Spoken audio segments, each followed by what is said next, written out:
In this video, we'll be looking at question 1.2 from 5CO03.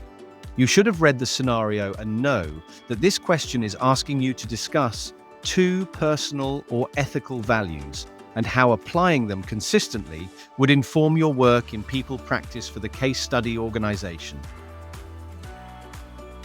Just to be clear, this guidance shows you the methodology and approach, but you're responsible for the actual content, research, and conclusions. With that said, let's walk through how to approach this step by step. First, start by breaking down the question itself. Look for the command verb. Here, it's discuss. That means you're expected to do more than just list or describe your values.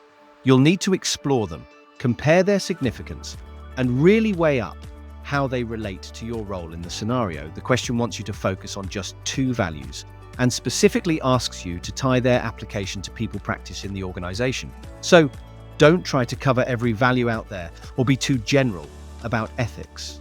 Instead, choose the two most relevant values and dig into how they actually impact the situation you've been given. All right, now let's talk about making judgments, not just describing things. Don't just say what your values are. Go further. Ask yourself, how do these values actually help you in your role? Use evaluative language to weigh up how effective they'd be.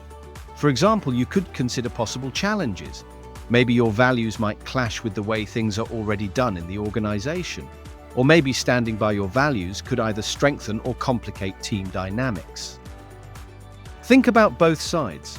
What are the benefits, like building trust or consistency? And what are the limitations, like pushback from established managers? Support your views with clear reasoning and try to consider different perspectives where they're relevant. Now, let's move on to planning your answer. For a question like this, your response will probably be around 400 words. Start with a brief introduction, just a sentence or two, explaining why personal and ethical values matter in people practice, especially in a setting like the one described in the scenario. Then, structure your main body into two sections, each focused on one value. For each value, outline what it is, explain how it would guide your behavior, and critically discuss its impact within the case study. Use details from the scenario to back up your points. You might also want to include a couple of sentences about how your values align, or sometimes conflict, with organizational or professional values, and how you'd handle those conflicts. Finish with a short reflection on why sticking to your values really matters for effective people practice. Remember, go for clarity and depth, not just covering lots of ground. Make sure every point connects directly to what the question's asking. Here's another important tip. Use the assessment criteria to guide your discussion. Highlight how personal values underpin your professional behavior and decisions. Show why it's important to integrate your own values with those of the organization and your profession. Discuss how these values impact colleagues, management practices, and the wider organizational culture. And don't forget to talk about professional courage, like what you'd do if you had to challenge inconsistent practices or support ethical standards, even if it's tough. Be selective with any theories or frameworks you include. Only bring in those that directly support your analysis, instead of trying to mention every theory you've ever learned. When it comes to sources and referencing, stick to 2 or 3 solid academic sources that really speak to personal and ethical values in HR or people practice. Use each source to back up a key analytical point, maybe the role of values in shaping professional behavior, or how people reconcile personal and organizational values. Paraphrase rather than quoting directly.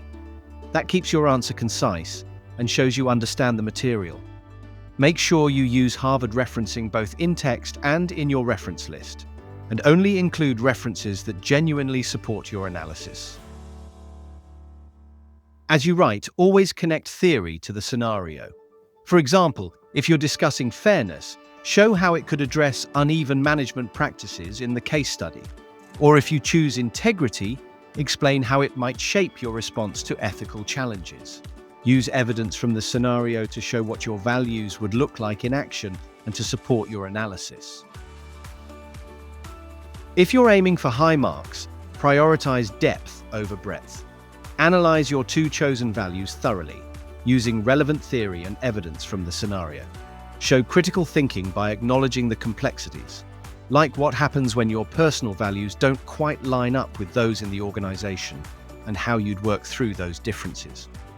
Always back up your conclusions with evidence and clear analysis.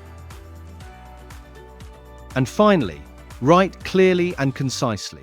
Make sure every paragraph has a clear purpose and links back to the question. Use straightforward language, avoid repeating yourself, and keep your ideas flowing logically from one section to the next. Before you submit, review your work to check for clarity and relevance all the way through. Thanks for watching. If you found this video helpful, please give it a like and subscribe to the channel. Don't forget to check out the rest of the series for more tips on tackling your assessments.